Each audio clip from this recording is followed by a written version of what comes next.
जय हिंद, नमस्कार दोस्तों, स्वागत है आप लोगों का हमारे यूट्यूब चैनल केबी मिशन सिलेक्शन पर। तो ये हमारी 10 से 12वीं क्लास है। तो जिन स्टूडेंट ने भी पुरानी क्लासें न देखी हो, जाकर आप लोग देख सकते हैं। तो चलिए बिना समय गंवाते हुए हम लोग अपने लक्ष्य की तरफ चलते हैं, क्योंकि हम लोगों को पूरी थ्योरी के साथ में एमसीक्यू और सारी प्रैक्टिस करनी है। तो चलिए हम लोग देखते हैं उत्तर प्रदेश की जनजातियाँ, इसको देखेंगे। इसमें क्या क्या चीज़ें फैक्ट है इम्पोर्टेंट। संवैधानिक स्थिति, देखिए संवैधानिक स्थिति क्या है। 2003 से पहले यूपी में केवल 2 जनजातियां थीं। 2003 से पहले यूपी में केवल और केवल 2 जनजातियां थीं, ठीक है, थारू और बुक्सा, ठीक है, ये सूचीबद्ध थी।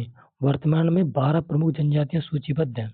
सूचीबद्ध अलग होती हैं, क्योंकि सूचीबद्ध उन्हें किया जाता है जिनको जनजाति का दर्जा देना होता है, ठीक है। तो 2003 के पहले यूपी में केवल 2 जनजातियां थी, थारू और बुक्सा। इसके बाद वर्तमान में कुल जो है 12 जनजातियां हो गई। कितनी? 12 जनजातियां, याद रखिएगा, ठीक है। इसके बाद क्या प्रमुख क्षेत्र, इन जनजातियों के प्रमुख क्षेत्र जो है, इसमें सोनभद्र जिले में सबसे अधिक जनजातियां पाई जाती हैं। कहाँ पर? सोनभद्र जिले में सबसे ज्यादा जनजातियां पाई जाती हैं, इसलिए ऐसे जनजातियों घर भी कहते हैं। याद रखिएगा, अगर पूछ देगा क्वेश्चन कि जनजातियों घर किसे कहते हैं, तो जनजातियों घर सोनभद्र को कहते हैं, क्योंकि यहाँ सबसे ज्यादा जनजातियां पाई जाती हैं। और इससे एक चीज और याद होता है कि कुछ जनजातियां होंगी जो मैं आप लोगों को रटाऊंगा, उनको आप लोग अच्छे से रट लीजिएगा। इसके अलावा जितनी जनजातियां बचेंगी, तो अगर आ जाती हैं वो जनजातियां, तो उसको आप सोनभद्र लगा कर चले आएंगे, तो आपको मोस्टली क्वेश्चन जो है 99% सही हो जाएगा। जिसमें आप लोगों को मैं अच्छे से ट्रिक भी बताऊंगा, और साथ में पूरी एमसीक्यू, और पूरे जो है 30 जो एमसीक्यू हमारे रहेंगे, उस समझिए 30 एमसीक्यू का मतलब 150 क्वेश्चन बनेंगे, क्योंकि 4-4 मैचिंग के फॉर्मेट में रहेंगे। ऐसा फॉर्मेट आपको पूरी यूट्यूब में नहीं मिलने वाला है। आगे देखते हैं बड़ी जनजातियां। बड़ी जनजातियां कौन कौन सी? थारू और गोंड समूह उत्तर प्रदेश में सबसे बड़े जनजाति समूह है। याद रहना चाहिए आप लोगों को कि थारू और गोंड जो समूह है उत्तर प्रदेश में सबसे बड़ी जनजाति समूह है। अब इसके बाद हम लोग पहली जनजाति देखेंगे, थारू, सबसे इंपॉर्टेंट जनजाति है ये। याद रखिएगा आप लोग, थारू जनजाति सबसे इंपॉर्टेंट जनजाति है। इसके बारे में देखेंगे फैक्ट, क्या क्या है जिससे क्वेश्चन बनते हैं।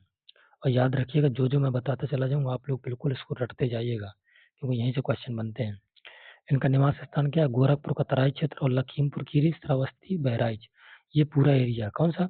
गोरखपुर का तराई क्षेत्र हो गया, लखीमपुर खीरी हो गया, श्रावस्ती हो गया, बहराइच हो गया, ये ठीक है, इसका निवास स्थान है। थारू जनजाति का मतलब यहाँ जो है, जैसे गोरखपुर में भी थारू लोग पाए जाएंगे जनजाति, लखीमपुर खीरी में, श्रावस्ती में, बहराइच में, समझिए उस चीज को। इसके बाद इसकी शारीरिक बनावट हम लोग देख लेते हैं। शारीरिक बनावट में क्या है कि ये किरात वंश से संबंधित है। ये वंश बार बार क्वेश्चन में पूछा गया है कि कौन सी जनजाति किरात वंश से संबंधित थी। ये क्या, कौन सी जनजाति किरात वंश से संबंधित है? तो याद रखिएगा, थारू जनजाति। थारू जनजाति के लोग किरात किस वंश के थे? किरात वंश के। कैसे वंश देखा जाता है? जैसे बोला जाता है कि श्री रामचंद्र भगवान जो है इक्ष्वाकु वंश के थे, ठीक है, तो उसी से है, ये किरात वंश के थे। कौन?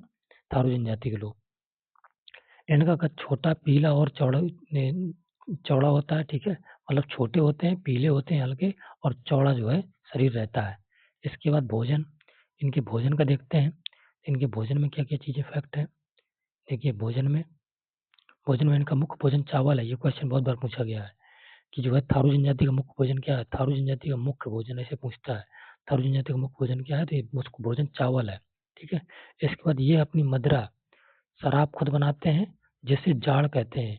किस जनजाति की मदिरा को जाड़ नाम से जाना जाता है? ये क्वेश्चन सब बने हैं, अभी आप एमसीक्यू में भी आएगा, तो ये सब रटते जाइएगा, क्योंकि मैं एमसीक्यू करवाऊंगा। तो उस एमसीक्यू में आप लोग देखिए कितने एमसीक्यू आप सही कर पाए हैं, उसमें आंसर में जरूर डालिएगा कि सारे दिन जो है 30 एमसीक्यू में मैंने कितने सही किए हैं। जितने भी एमसीक्यू रहेंगे याद रखिएगा। समाज इनका कैसा होता है? इसमें बदला विवाह, क्या बदला विवाह पूछता है कि कोई किस जनजाति में बदला विवाह प्रथा प्रचलित है, ठीक है, प्रचलित थी। तो लड़कियों की जो अदला बदली की जाती है, लड़कियों क्या की जाती है? लड़कियों की अदला बदली की जाती है, जिसको बदला विवाह कहा जाता है। अब लठभड़वा भोज परंपरा, अब यहाँ पर जो है कौन सी भोज परंपरा है? लठभड़वा भोज परंपरा भी यहाँ पर संचालित है। लठभड़वा भोज परंपरा, इसको याद रखिएगा आप लोग, ये क्वेश्चन में पूछा जाता है, ठीक है। इसका हम लोग देखते हैं इसका धर्म। धर्म में क्या ये हिंदू धर्म मानते हैं? कौन सी जनजाति हिंदू धर्म मानती है? क्वेश्चन में आ जाएगा, तो आप थारू जनजाति लगाएंगे, ठीक है। और इसके बाद आगे क्या है? और दीपावली को शोक पर्व के रूप में मनाते हैं। किसके रूप में? दीपावली को ये शोक के रूप में मनाते हैं। हम लोग तो ये त्योहार के तौर पर मनाते हैं, कि श्री रामचंद्र भगवान ने जो है रावण को मारा, विजय पाई, तो उसके उपलक्ष्य मनाते हैं, जो बुराई पर अच्छाई की विजय, ठीक है, उस पर आधार पर मनाते हैं। लेकिन जो थारू जनजाति के लोग हैं, ये लोग जो दीपावली को शोक पर्व के रूप में मनाते हैं। अब इनका त्योहार देख लेते हैं। इनका मुख्य त्योहार बजहर है। इनका मुख्य त्योहार क्या है? बजहर है। तो अब देखेंगे एक जगह फैक्ट देखेंगे, जैसे अगर आ जाएगा कौन सी है? थारू जनजाति, ठीक है, थारू जनजाति। थारू जनजाति में मोस्ट फैक्ट क्या है? ये किरात वंशी हैं। कौन से वंश के थे? किरात वंश के, ठीक है। जाड़ नामक जो है ये लोग शराब पीते हैं। कौन सी? जाड़, जाड़, ठीक है। इनका मुख्य भोजन चावल है, ठीक है, चावल है। ये किस धर्म से संबंधित है? हिंदू धर्म से संबंधित है, ठीक है। इसके बाद इतने फैक्ट हो गए। इसके बाद ये हमको देखना है कि ये गोरखपुर के तराई क्षेत्र में जो ये जनजाति मिलती है, गोरखपुर के तराई क्षेत्र में। इसके बाद और देखना है कि दीपावली को शोक पर्व के रूप में मनाते हैं। दीपावली को ये लोग जो है दीपावली को शोक पर्व के रूप में मनाते हैं। और एक और इम्पोर्टेंट जो नया चीज है, बजहर। इनके त्योहार का नाम जो है, धार्मिक त्योहार का नाम क्या है? बजहर। ये याद रखिएगा, ये क्वेश्चन बन सकता है, क्योंकि उनसे तो बार बार क्वेश्चन बना है, तो बन ही सकता है। ये नया है तो इसको भी याद रखिएगा, ठीक है। मेरे किसी वीडियो में आप लोग ये समझिएगा कि अगर 12 टॉपिक करवा दो, पूरे पढ़ लीजिएगा। टेलीग्राम ग्रुप से जरूर जुड़ जाइएगा, क्योंकि टेलीग्राम ग्रुप में बहुत जल्द जो क्विज होंगी। जो शुरुआत के 100 बच्चे रहेंगे उनके लिए ऑफर है कि शुरुआत के 100 बच्चों को जो है फ्री में रहेगा। उसके बाद उसकी 99 फी रहेगी, क्योंकि ये जो कंटेंट दिया जा रहा है ना, पूरे यूट्यूब पर आपको नहीं मिलेगा इतने शॉर्ट फॉर्म में। और इतना व्यवस्थित कंटेंट बहुत मेहनत से बनाया जाता है आप लोगों के खाली एग्जाम के लिए, ठीक है। चलिए देखते हैं बुक्सा जनजाति देखेंगे। कौन सी जनजाति? बुक्सा जनजाति, जिसको बुक्सा को हम लोग भोक्सा ही बोलते हैं। अगर भोक्सा आ जाए तो भी बुक्सा है, और ये जो है बुक्सा आ जाए, दोनों का नाम जो है, चाहे भोक्सा कहिए, कुछ लोग भाई भोक्सा कहते होंगे, तो भोक्सा हो गया, जैसे गांव के लोग, ठीक है। और वैसे बुक्सा चलता होगा तो ऑफिशियल नाम बुक्सा होगा, और वैसे भोक्सा कहते होंगे। तो बुक्सा भोक्सा दोनों याद रखिएगा, एक ही जनजाति का नाम है बुक्सा और भोक्सा। और बुक्सा से याद रखिएगा इनका निवास स्थान क्या है? मुख्य रूप से बिजनौर, बासे बिजनौर, याद रखिएगा। बस एक ही ट्रिक है, बासे बिजनौर, बुक्सा आ जाए तो बिजनौर, बासे बिजनौर, बासे बिजनौर, बासे बुक्सा, ये ट्रिक है आपकी, ठीक है। इसको ऐसे याद करिएगा। उत्पत्ति, ये स्वयं को पटवार राजपूत का जो है वंशज मानते हैं, ठीक है। कौन सा? पटवार राजपूत, ये क्वेश्चन अभी पूछा गया था कि कौन सी जनजाति जो है राजपूतों को वंशज मानी जाती है। तो ये राजपूतों को वंशज मानी जाती है। कौन सी? पटवार राजपूतों का, बुक्सा जनजाति। इसके बाद कौन सी जनजाति हिंदी बोलती है? तो भाषा इनकी क्या है? हिंदी है। इनकी भाषा क्या है? हिंदी। अब आगे देखते हैं सामाजिक व्यवस्था। सामाजिक व्यवस्था में क्या है? बुक्सा समाज में पंचायत का बहुत महत्व है। क्या है? पंचायत का बहुत महत्व है। इनकी पंचायत के सर्वोच्च व्यक्ति को तख्त कहा जाता है। बार बार क्वेश्चन पूछा गया है, ये बार बार क्वेश्चन बना है कि जो है कि जनजाति के जो है सर्वोच्च व्यक्ति को तख्त कहा जाता है, तो बुक्सा जनजाति को। और ये भी बनता है कि तख्त जो है बुक्सा जनजाति के सर्वोच्च व्यक्ति को क्या कहा जाता है? तो तख्त अलग अलग नाम देता है, तो तख्त याद रखिएगा आप लोग। और किस जनजाति में पंचायत व्यवस्था जो है समाज में प्रचलित है? तो पंचायत व्यवस्था समाज में किस में प्रचलित है? बुक्सा जनजाति में। ये सब फैक्ट हैं, और इन्हीं का आधार बनाकर जो है एग्जामिनर क्वेश्चन डालता है। अर्थव्यवस्था, इनका मुख्य आधार क्या है? कृषि। ये लोग कृषि करते हैं, बुक्सा जनजाति के लोग। अब देखिए अगली है खरवार जनजाति। अब खरवार जनजाति के बारे में पढ़ेंगे क्या क्या जो है इम्पोर्टेंट फैक्ट है, ठीक है। इसमें देखेंगे निवास स्थान। इनका निवास स्थान कौन कौन सा है? ये सोनभद्र के एरिया में, सोनभद्र, मिर्जापुर, चंदौली, देवरिया, बलिया। देखिए यूपी का जो ये मैप है, यूपी का जो मैप है, इस तरीके से इधर से जो है, इधर से ये जा करिए इस वाले एरिया में, इस एरिया में जो है खरवार जनजाति मैक्सिमम तौर पर पाई जाती है, ठीक है।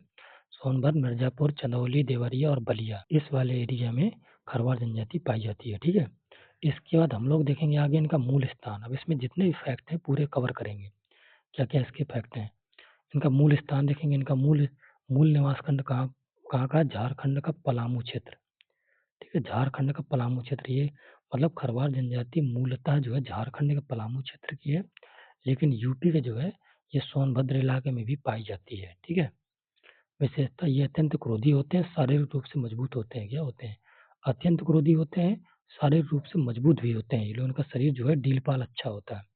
सांस्कृतिक पहचान क्या है? इनकी प्रमुख नृत्य कर्मा है, बस यही पूछा जाता है।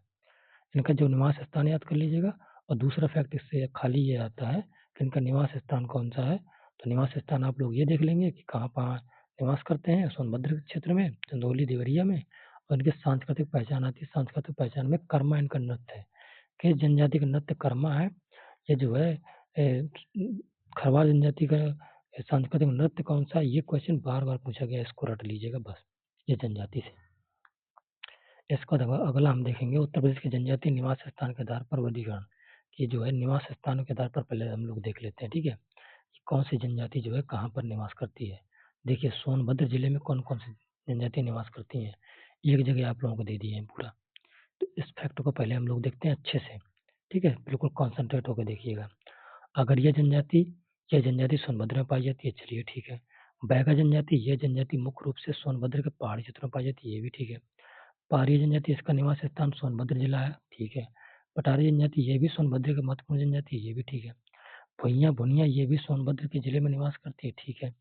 पंखा पनिका, ये सोनभद्र और मिर्जापुर दोनों जिलों में पाए जाते हैं, इसको याद रखिएगा। सोनभद्र अगर ऑप्शन में होगा तो सोनभद्र भी लगाना है, सोनभद्र और मिर्जापुर होगा तो उसको लगाना है। अगर मिर्जापुर भी आ जाएगा तो आप लोगों को पता होना चाहिए कि पंखा और पनिका जो जनजाति है, इसको पंखा बोलते हैं या पनिका ही बोलते हैं, तो मिर्जापुर में ही पाई जाती है सोनभद्र के अलावा। इसके बाद ये लास्ट फैक्ट को भी आप लोगों को याद रखना है कि ये जो है सोनभद्र और वाराणसी जिले में निवास करते हैं। ये सोनभद्र के साथ साथ वाराणसी जिले में भी चोर जनजाति पाई जाती है। कहाँ पर? सोनभद्र में तो पाई जाती है, साथ में ये वाराणसी जो है वाराणसी जिले में भी पाई जाती है। तो इस तरीके का फैक्ट हमको याद रखना है। तो सोनभद्र में पाई जाने वाली जनजाति कौन कौन सी है? अगरिया, बैगा, पहाड़िया, पटारी, भुइयां, भुनिया, ये चारों जनजाति पहली बार सोनभद्र है। फिर दूसरी चीजें, पंखा पनिका सोनभद्र के साथ साथ मिर्जापुर भी है, और चेरो जो है सोनभद्र के साथ साथ वाराणसी भी है। ऐसे याद करना है। पहले एक लाइन में याद करेंगे, अगरिया, बैगा, पहाड़िया, पटारी, भुइयां, पंखा, चेरो, ये सब जो है सोनभद्र की हैं। फिर दो फैक्ट यहाँ से अलग से दिमाग में रखेंगे हम लोग बस। जब ये चीज रखेंगे तो कैसे आगे गलत होगा, क्वेश्चन गलत नहीं होगा हम लोग कभी भी। अब देखेंगे ललितपुर जिले की जनजाति सहारिया, यह जनजाति विशेष रूप से केवल ललितपुर जिले में पाई जाती है। सहारिया आप लोग याद कर लीजिएगा, अभी पढ़ते आइए, मैं बताऊंगा आप लोगों को याद किस हिसाब से करना है वहां पर, ताकि जनजाति से क्वेश्चन गलत ना हो। अब बिजनौर में देखेंगे, बिजनौर जिले में तो कौन सी थी, हमने बताया था बोक्सा, इसका मूल स्थान बिजनौर है। इसके बाद महिगिर जनजाति है, यह जनजाति बिजनौर के तटीय क्षेत्र में रहती है और इस्लाम धर्म को मानती है। किसको? इस्लाम धर्म को, याद रखिएगा, इस्लाम धर्म को मानती है। ये फैक्ट सबसे इम्पोर्टेंट यहाँ पर है महिगिर जनजाति में। महिगिर के बारे में ये तो पूछता है कि बिजनौर में पाई जाती है, और ये पूछता है कि कौन सी जनजाति इस्लाम धर्म को मानती है। अलग फैक्ट है तो याद रखिएगा। बिजनौर में दो जनजाति हैं, बुक्सा और महिगिर, ये याद रखिएगा। ठीक है, इसके बाद तराई क्षेत्र में थारू, जो है चराई क्षेत्र में पाई जाती है। तराई क्षेत्र में कौन कौन से हैं? जैसे लखीमपुर खीरी, बहराइच, श्रावस्ती और महाराजगंज। थारू जी उत्तर प्रदेश की सबसे प्रमुख जनजाति है, कौन सी है? पूछेगा अगर उत्तर प्रदेश की सबसे प्रमुख जनजाति कौन सी है, थारू जनजाति है, जो तराई जिले में फैली हुई है। क्या है? जो तराई जिले में फैली हुई है। इसका पांचवा पॉइंट ये है कि पूर्वी उत्तर प्रदेश के जिलों में जनजाति जैसे देवरिया, बलिया, गाजीपुर, वाराणसी, सोनभद्र में इस क्षेत्र में कौन सी जनजाति पाई जाती है? तो खरवार जनजाति। ठीक है, खरवार जनजाति जो है ये क्षेत्र पाई जाती है, खरवार जनजाति। इसके मुख्य फैक्ट क्या है? यह मुख्य रूप से सोनभद्र, देवरिया, बलिया और गाजीपुर जिले में पाई जाती है। गोंड समूह को और जो है, मतलब कहने का मतलब जो गोंड जनजाति है ना, तो गोंड जनजाति में और जो है इसकी उपजातियां कौन कौन सी हैं, ये चीज यहाँ पर इसको हमें याद रखना। पूछता है जैसे कैसे पूछेगा, इसमें गोंड धुरिया, नायक, ओझा, पठारी, राजगोंड शामिल है। ये महाराजगंज, बस्ती, गोरखपुर, देवरिया, मऊ, आजमगढ़, जौनपुर, मिर्जापुर और सोनभद्र में पाए जाते हैं। ये गोंड जनजाति है ना, बहुत बड़ी जनजाति है। इस जनजाति के जो है उपजातियां भी हैं, मतलब इस जनजाति के अंदर ही जैसे कि हमारे यहाँ जातियों में बटे हुए हैं। ठीक है, तो उसी हिसाब से ये गोंड जो समूह है, इस समूह के अंदर भी जातियां हैं। वो जातियां कौन कौन सी हैं? गोंड, धुरिया, नायक है, ओझा है, पठारी है, राजगोंड है। तो याद रखिएगा, इसमें एक बार क्वेश्चन में आया गया था कि धुरिया उप समूह जो है किस जनजाति समूह का जो है उप है, तो ये किसका है? गोंड का है। ये गोंड मुख्य समूह है, उसी की उपजातियां जो है कौन कौन सी हैं? धुरिया है, गोंड है, नायक है, पठारी है, ओझा है, राजगोंड है। तो याद रखिएगा। और ये कौन कौन सी जिले पाई जाती है? महाराजगंज, बस्ती, गोरखपुर, देवरिया, मऊ, आजमगढ़, जौनपुर, मिर्जापुर और सोनभद्र जिले में पाई जाती है। ठीक है, अब देखिए विशेष तत्व देखते हैं। विशेष तत्व में क्या क्या चीजें हैं। विशेष तत्व में है पहला सर्वाधिक जनजाति वाला जिला। सर्वाधिक जनजाति वाला जिला, सर्वाधिक जनजाति कहाँ पाई जाती है? सोनभद्र में। मैंने आप लोगों को बताया कि सोनभद्र में सबसे ज्यादा जनजातियां पाई जाती है। इसे जनजातियों को घर भी कहते हैं। क्या? जनजातियों को घर भी कहते हैं। इसके बाद न्यूनतम जनजाति वाला जिला हमारा बागपत है। मतलब यहाँ पर सबसे कम जनजाति पाई जाती है, न्यूनतम जनजाति पाई जाती है। इसके बाद तीसरा फर्स्ट मोस्ट इम्पोर्टेंट है बिना जनजाति वाले जिले। बिना जनजाति वाले जिले कौन कौन से? अयोध्या और जालौन। अयोध्या और जालौन ऐसे जिले हैं जहाँ जनजातियां है ही नहीं है, बिल्कुल भी एसटी नहीं है। सबसे बड़ा जनजाति समूह, सबसे बड़ा जनजाति समूह, सबसे बड़ा जनजाति समूह गोंड समूह है वर्तमान आंकड़ों के अनुसार। ठीक है। इसके इसके बाद थारू है। देखिए इसमें बहुत बच्चे डिस्टर्ब होते हैं। कैसे डिस्टर्ब होते हैं कि कहीं दिया रहता है थारू, कहीं दिया रहेगा गोंड। ठीक है। किसी बुक में थारू दिया है, किसी बुक में गोंड दिया है। तो हमको इसका वर्तमान का फैक्ट याद रखना जो वर्तमान आंकड़े के अनुसार है कि अगर क्वेश्चन में आ जाएगा सबसे बड़ा जनजाति समूह क्या है तो आप गोंड लगा कर आएंगे। अगर गोंड ऑप्शन में नहीं है तब आप थारू लगाएंगे, नहीं आप गोंड ही लगा कर आएंगे। याद रखिएगा इस चीज को। जनजाति विकास एवं योजनाएं देखते हैं। देखिए जनजाति विकास योजना इस वजह से कि देखिए जनजाति क्लास है, आपकी क्लास थोड़ी लंबी जरूर होगी लेकिन इससे जितना भी बन सकता है वर्तमान से लगाकर जितनी भी चीजें, चाहे योजनाएं हो चाहे इसका करंट अफेयर हो, सब कवर करूंगा। इसके एमसीक्यू सब कवर करूंगा। यहाँ घुमाने फिराने वाला काम नहीं है कि आप 20 क्वेश्चन कीजिए जो है 40 मिनट में, ये नहीं है। यहाँ 40 मिनट में आपको जो है 150 क्वेश्चन तक करवा दूंगा। ठीक है, कुल मिला के।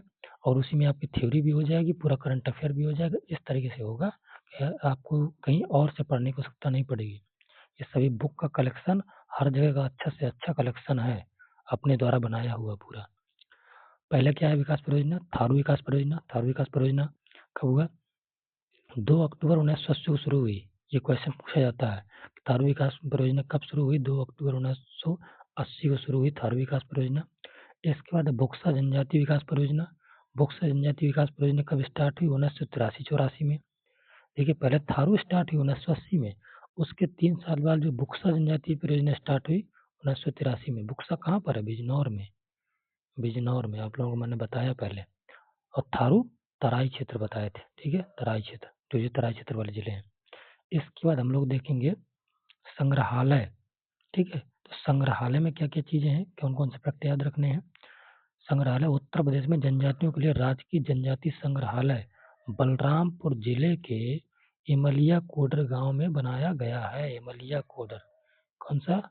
इमलिया कोडर गांव में जो है बनाया गया, ये याद रखिएगा। इमलिया कोडर कौन सा गांव है? ये इमलिया कोडर गांव याद रखना है। तो बलरामपुर जिले। पूछेगा जनजाति संग्रहालय किस जिले में बनाया गया है, तो पहला फैक्ट है कि भैया बलरामपुर जिले में बनाया गया है। फिर पूछेगा बलरामपुर जिले के कौन से गांव में बनाया गया, जब अंदर से डालेगा इमिलिया कोडर गांव बनाया गया है। बस ये लगाते जाइए, दिमाग में बैठाते जाइए जो मैं चीज बता रहा हूँ। इसके बाद संस्कृति केंद्र लखनऊ में जनजाति एवं लोक कला संस्कृति संस्थान स्थित है। क्या है? संस्कृति केंद्र में लखनऊ में जनजाति एवं लोक कला संस्कृति संस्थान स्थित है। ये क्वेश्चन एक टिपिकल में बन सकता है। जनजाति कैसे पूछेगा? जनजाति एवं लोक कला संस्कृति संस्थान कहाँ स्थित है?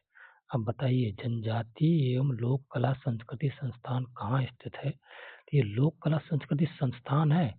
मैंने आप लोगों को संस्थान वाले में बहुत अच्छे से बताया है कि कैसे आप लोगों को ट्रिक के द्वारा और क्या कीजिए, वैसा कलेक्शन आपको पूरी यूट्यूब में नहीं मिलने वाला है। जिन्होंने भी वो क्लास न देखी हो तो मेरे आग्रह पर उसको जरूर देखिएगा ताकि आप लोगों की तैयारी और बेहतर हो सके। तो अगर पूछे संस्थान अगर आते हैं तो मैग्जिम संस्थान कहाँ बताए थे? लखनऊ में है। तो जनजाति एवं लोक कला संस्कृति संस्थान कहाँ हो जाएगा? लखनऊ में हो जाएगा। याद रखिएगा।